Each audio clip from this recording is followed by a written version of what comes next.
président, très inspirant, Christian Dubé, le meilleur ministre de la Santé de l'histoire du Québec depuis...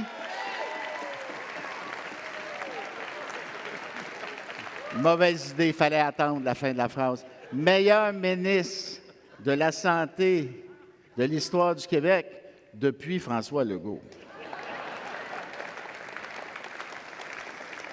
Alors,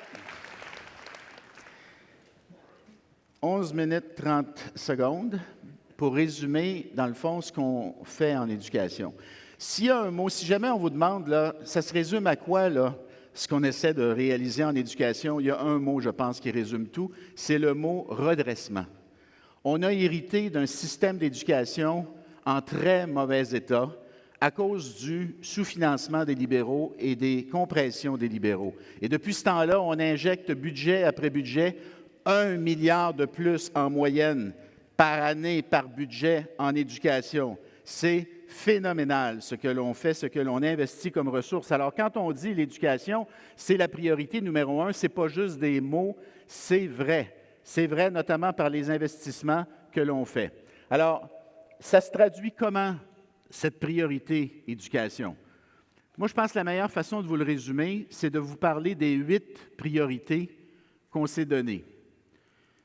Je dis 8, quand on l'a annoncé, il y a, c'était en janvier 2023, il était question de 7 à ce moment-là, mais dans les faits, il s'en est ajouté une 8e depuis, par la force des choses, et c'est la question de la sécurité de nos élèves, le bien-être et la sécurité de nos élèves dans les écoles, donc la lutte à la violence et à l'intimidation. Puis hier, on a eu une belle journée, plus de 300 personnes qui sont venues parler des moyens, comment on peut faire pour faire en sorte que nos élèves n'aient pas la peur au ventre quand ils viennent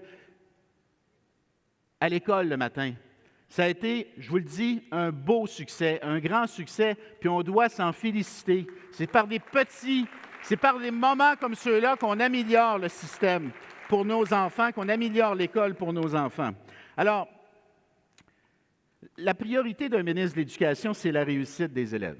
Ça, c'est l'objectif suprême. Maintenant, le grand défi que nous avons présentement, c'est la pénurie de la main-d'œuvre. C'est très difficile d'aller aussi loin qu'on le voudrait avec la réussite des élèves, compte tenu de la pénurie d'enseignants et puis de tout qu'on vit présentement. Donc, il faut valoriser la profession enseignante et je dirais les carrières en éducation de façon générale. Et c'est pour ça qu'on va faire un grand investissement à partir de septembre prochain dans les aides à la classe. On va avoir une aide à la classe, donc un deuxième adulte dans une classe du primaire public sur 2 au Québec. On a une trentaine de mille de classes primaires publiques au Québec. On va avoir des aides à la classe dans à peu près la moitié d'entre elles. Ça va changer la dynamique à l'intérieur des classes. Surtout les classes où il y a beaucoup d'élèves à besoins particuliers, puis des classes où on a beaucoup de francisation. Ça, c'est une façon concrète de valoriser l'enseignement, d'apporter de l'aide à nos enseignants et à nos enseignantes. L'autre façon qu'on a choisie pour valoriser l'éducation, c'est d'améliorer d'une manière fulgurante la rémunération puis les conditions d'exercice de nos enseignants dans les classes, là. Écoutez, il faut être fier de ça, là. Pour la première fois dans l'histoire du Québec, là, au terme de la présente convention collective, là, nos enseignants puis nos enseignantes vont passer dans le groupe des professions à 100 000 $ et plus. Ça, c'est un puissant message de valorisation où on dit comme société, pas juste comme gouvernement, on dit comme société, l'enseignement, c'est important, puis on va vous payer en conséquence. Évidemment, on a un enjeu à court terme. Il faut en former des nouveaux enseignants, mais il faut faire plus que former des nouveaux enseignants dans les facultés d'éducation. Et c'est pour ça que l'une des 7 priorités qu'on a mis de l'avant, c'est l'idée de prendre quelqu'un qui est déjà dans une salle de classe. Vous savez les noms légalement qualifiés, là, c'est absolument technique et froid comme appellation, là, mais imaginez-vous quelqu'un qui est déjà dans une salle de classe et qui a un bac en mathématiques, en chimie, en histoire, en français, en anglais. Cette personne-là, elle enseigne. On veut la garder, on en a besoin. Elle a déjà 90 crédits de fait, elle a un bac.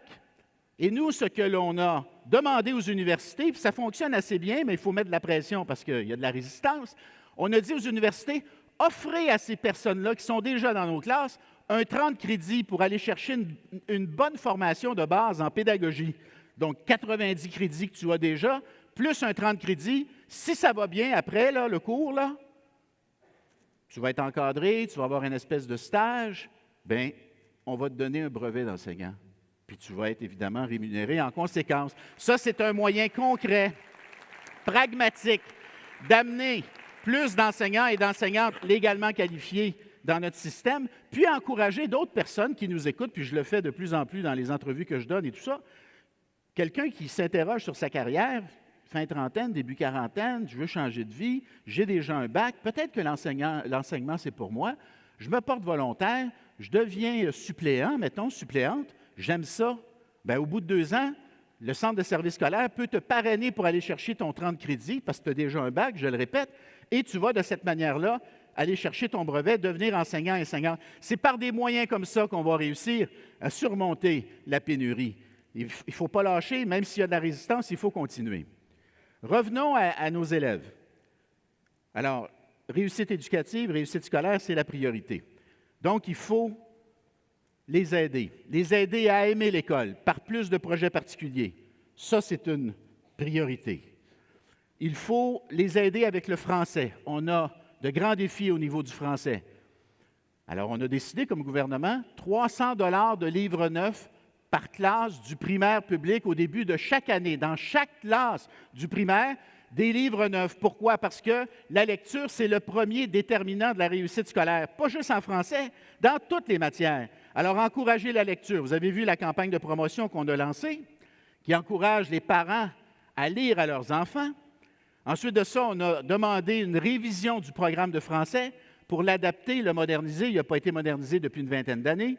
Puis moi, j'ai demandé aux experts qui se penchent là-dessus d'évaluer l'idée de se servir de notre culture québécoise, de puiser dans notre culture québécoise pour enseigner le français, se servir de la littérature, des livres québécois, des livres jeunesse notamment, mais aussi un bon film québécois, une série télévisée, une pièce de théâtre, une chanson.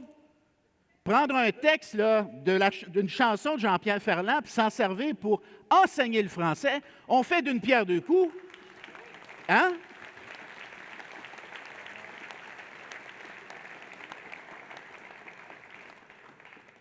Puis aussi, quand je parle de valorisation, puis faire aimer l'école, là, les métiers, puis la formation professionnelle, ça aussi, c'est une grande priorité.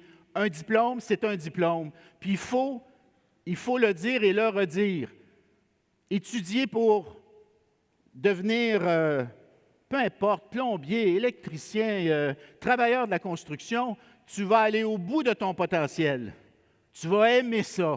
Tu vas être bien payé. Puis tu vas être utile à la société. Fait que la formation professionnelle, ça aussi, c'est une priorité, puis il ne faut pas la lâcher.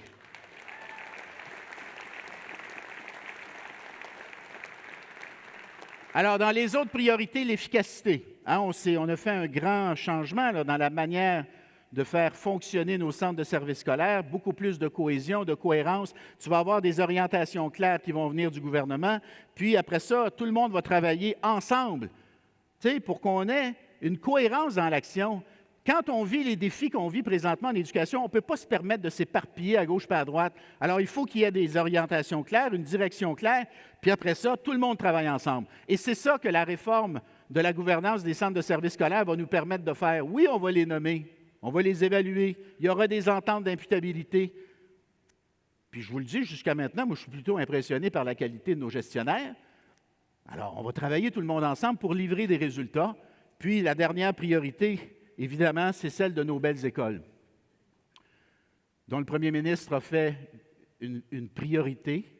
On met des sous comme jamais. Quand on est arrivé, là, retenez ça, 9 milliards pour les infrastructures scolaires.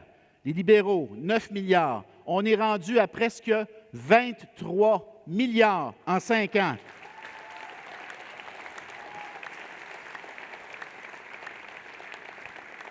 Alors, des belles écoles, on va continuer à en construire, puis évidemment, on va continuer à rénover nos écoles actuelles parce que l'âge moyen de construction d'une école au Québec, c'est 1967. 67, l'année de l'Expo. Comprenez, ils ont besoin d'amour. Alors, sur les 23 milliards, à peu près le 2 tiers s'en va vers les rénovations, agrandissements, puis le tiers pour des nouvelles écoles. On a actuellement 274 projets en cours, de projets d'agrandissement, de rénovation et de construction de nouvelles écoles. Je vous ai parlé de la violence tout à l'heure. Intimidation, violence, ça complète la liste des priorités. Évidemment, on a un grand défi.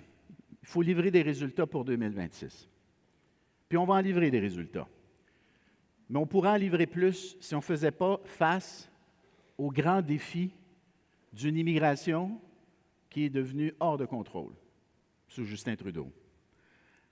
Je le répète, au cours des dernières années, on a ouvert l'équivalent de 53 écoles primaires de 24 classes chacune pour franciser les nouveaux arrivants. C'est énorme. Et je vous le dis, on a atteint la limite.